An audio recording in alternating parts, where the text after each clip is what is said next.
Some people think the digital nomad lifestyle is nothing but sitting on a beach, drinking margaritas, playing with your MacBook every few hours. But the reality is something completely different. Living a digital nomad life is difficult, it's challenging, it can be costly, it's lonely, and really it's not for everyone. I've been to 25 countries over the last 3 years, and in this video I want to go through my experience, my opinions on why you should or shouldn't try the digital nomad lifestyle. Hopefully this will be useful if you are considering being someone who travels around, goes to new places, and really doesn't have a permanent home. So without further ado, let's get into the video.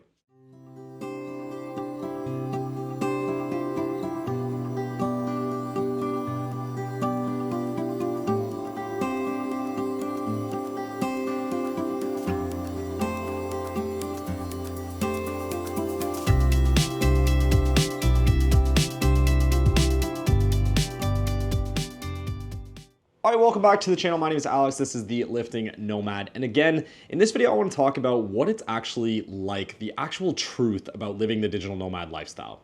You know, a lot of people glamorize it as this like perfect way to live your life and you're able to move all over the world and do these cool things. And that is really, really true. You know, I've been to 25 countries over the last 3 years, like I said, and I've kayaked down the Amazon in Colombia. I've hiked Patagonia. I've done yacht parties in Croatia for my birthday. I spent Canada Day in Dublin, Ireland. I've rode hot air balloons over the pyramids in Mexico City.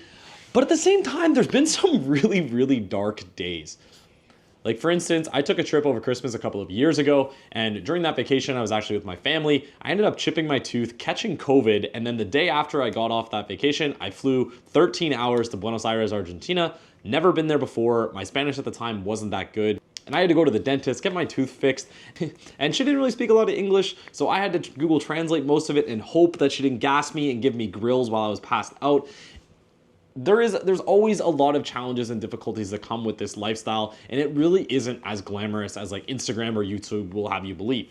Now, that's not to say I don't love this. Personally, I don't think my life would be nearly as fulfilled as it has been if I hadn't been traveling so much, haven't been to these cool places and doing these cool things, but it definitely isn't for everyone. A couple things to think about, the actual lifestyle of it. Like I live out of 2 suitcases year round. I literally would be able to live out of 1, except for Canada does get so cold that I do need to have a second suitcase with sweaters and hoodies and like boots and toques and that kind of stuff. Otherwise, I'd literally be living out of 1 suitcase. Now, when I am at home in Toronto, I do typically have an additional tote as well that has some of the luxuries and niceties that I don't get while I'm traveling so much. Things like my humidifier, my own blow dryer. Actually, I have like some of my own kitchen tools, like a knife that I wouldn't usually be able to travel with, obviously through TSA. But other than that, you got to think you're going to be changing your beds all the time. You're never going to be sleeping in the same bed. So if you're someone who struggles with sleep to begin with, that's going to be challenging. You're going to be switching kitchens, switching bathrooms. Sometimes you're sharing kitchens and bathrooms with people if you're staying in hostels or doing travel programs. You're not going to see your family or friends for months at a time. And a lot of people really have a strong reliance and strong belief in family. And if you're so away and you're so far away from them all the time, it can be difficult to have that support circle. So if you're historically someone who constantly needs to be reinforced by having communications with like your immediate family and your close friends, it can be really difficult. You're going to be alone a lot of the time in cafes and co-working places and hostels and airports and hotels and grocery stores that you have no idea what's going on, and walking down streets you're not familiar with and reading signs in a different language than you speak. And it is truthfully like an incredibly empowering experience to go through this growth phase by yourself, but it can also be very, very intimidating if you're not someone who did this historically. In addition to that, you're dealing with like sickness in foreign countries. I was 10,000 kilometers away from home when I had COVID, and I was trapped in my bed and I had a chipped tooth and like everything seemed to be going wrong. I pulled my hamstrings while I was working out in the gym.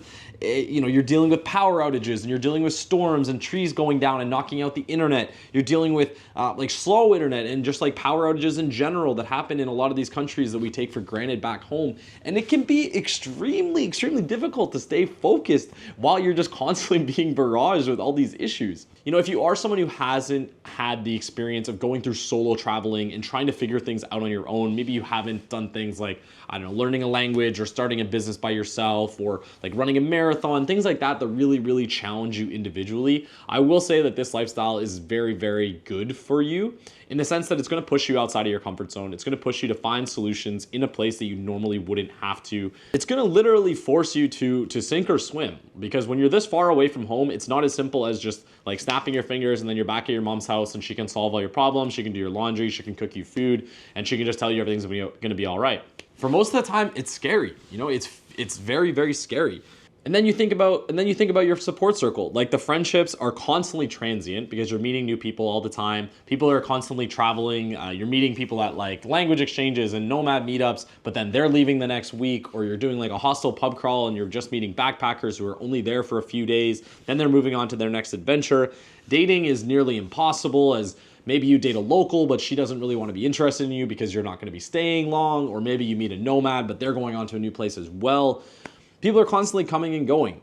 And at the same time, as you know, as depressing and difficult as that may sound, it also means you have friends all over the world. There's apps like Overlap that let you tell your friends where you're going to be at what time of the year, so you can meet up with them in cool places and do things that you wouldn't be able to do by yourself because you actually have a group of friends that are going to be there.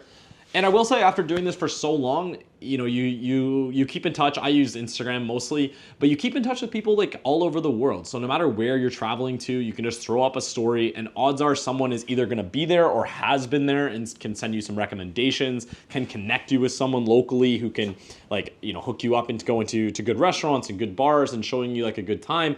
Because you have this massive friend group that are all over the world, you're constantly always able to do things. Now, that being said, because these friends are so split and so diversified, you don't really get that deep level of connection that you normally would. Which kind of brings me to my point of being someone who enjoys like a night out and like tequila and just really getting after it sometimes. One of my good friends, he's dating a girl who's a little bit more wholesome, let's say, and she actually said she likes hanging out with our friend group more now, because once you've been like in the trenches with someone, like you've just been so hungover or like so blackout with them on a night out, and you really get to know them on a deeper level than just like the coffee shop, board game, hey, how are you kind of thing. And not to say that you can't get to know someone really deeply if you are like a sober lifestyle person. Of course, like no judgment on that. I find it's just easier to like accelerate that process if you are just getting like absolutely after it some night, because you get to see people at their most vulnerable, let's say, maybe at their lowest, maybe at their weakest, but also at their highest before they crash. Something else people don't really consider when they're looking at the digital nomad lifestyle is the cost of doing all of this. Like, you look at all these influencers and these course sellers on Instagram selling like get rich quick schemes and multi-level marketing and Bali and doing like spirituality and all this stuff. And it's like, if that makes you happy, go for it. But the reality is, take this with a grain of salt. Like, most of these people who are selling some kind of course, it's mostly like a scam of some kind. And if you look at like actually their followers versus like the views they get on their reels and their posts, a lot of times it's extremely skewed, because they're candidly buying followers on these platforms to sell you a plan that is just going to not help you at all. And it's really like the modern day snake oil salesman, and more and more people are becoming smarter and seeing that this is not an actual way to generate business. But keep in mind, like, that's, the cost is something to consider. And these people who are flying like constantly to Vegas and Miami or Dubai or like Bali or Thailand, like, it is expensive to do these flights constantly. So if you are seeing it, there's likely some kind of shenanigans going on in the background to allow them to do that. Like, a normal sort of nomad person is not living that extravagant of a life. They have, maybe a good income in their country, but wherever you're traveling to, typically the idea is you're making more money than the local cost. So you are saving money or coming out ahead. Typically, I actually come out far ahead when I'm traveling a lot, because like places like Toronto, where I'm from, super expensive. Rent is like, $2,000, $2,500 a month. Food is expensive. Going out is expensive. Drinks are expensive. Dating's expensive. Like, all this stuff is super costly. So when I'm able to go to like lower cost of living countries, your dollar just goes a lot further. And obviously, I'm not trying to contribute to like the global economic crisis, but the reality is kind of every country is going through this. So whether or not you're at home whether I'm at home in Toronto, I can't afford things. So it's like you're maybe contributing to the local economy in a way, but of course try and do it in a respectful and beneficial way to help the people who are there. But I mean, really, once you pull the trigger, like my stuff's in storage. I don't have like a permanent home. I don't have an apartment. I have everything in my mom's house in the garage, which is pretty much just like a bed, some furniture, and some kitchen supplies. Everything else I kind of keep with me. I'm constantly downsizing, constantly donating clothes, trying to like streamline my my supplies and the requirements that I need in order to keep traveling constantly. But you know, there's a lot of sad and lonely days where you're sitting on a couch somewhere, maybe watching some TV, you're by yourself, you're in a foreign country, you don't know anyone, maybe you can't get the food you really enjoy, maybe you're, like I said, sick or chipped tooth or something like that. And it is difficult to keep your mind in the right focus. But at the same time, I find my inspiration from these places of discomfort. When I'm sitting at home just constantly in Canada, not doing anything exciting, just going through the motions day after day, that's like my nightmare scenario. I don't feel fulfilled. I don't feel inspired when I'm doing that. I like to get out in the world and see it. I think we're explorers at heart. We were meant to adventure. We were meant to see this world, but it is not for everyone. So I did want to make this video just to clarify, you know, people who are considering doing it, it isn't all sunshine and daisies. So make sure if you are going to pull the trigger and start something like this, you are aware of what you're getting yourself into. Now, that being said, I wouldn't trade this lifestyle for the world. I think it's made me such an interesting person, to everything from like meeting new people to job interviews to going on vacation to just knowing about the world. But at the end of the day, like knowing things about our world and the people in it is the most beneficial thing you can ever learn about yourself. We are a social species. That's really what we do day in, day out. So if I can become a little bit better at that from just knowing something about the country or the person I'm talking to, or going there and experiencing it for myself, I'll take that every single time. So that's my opinion on the digital nomad lifestyle. Hopefully this video was useful to anyone who's considering doing it. I would recommend it, but you know, maybe dip your toes in the water first, keep your place at home, try for like a month, see if it's for you before you go all in, because I do meet a lot of people who have tried this and then regretted it in the end. So that's gonna be a video. Hopefully it was useful. If it was, feel free to leave a like or comment in the section below. Always helps the algorithm. As always, my name is Alex. Welcome back to Lifting Nomad. We'll see you in the next one. Peace.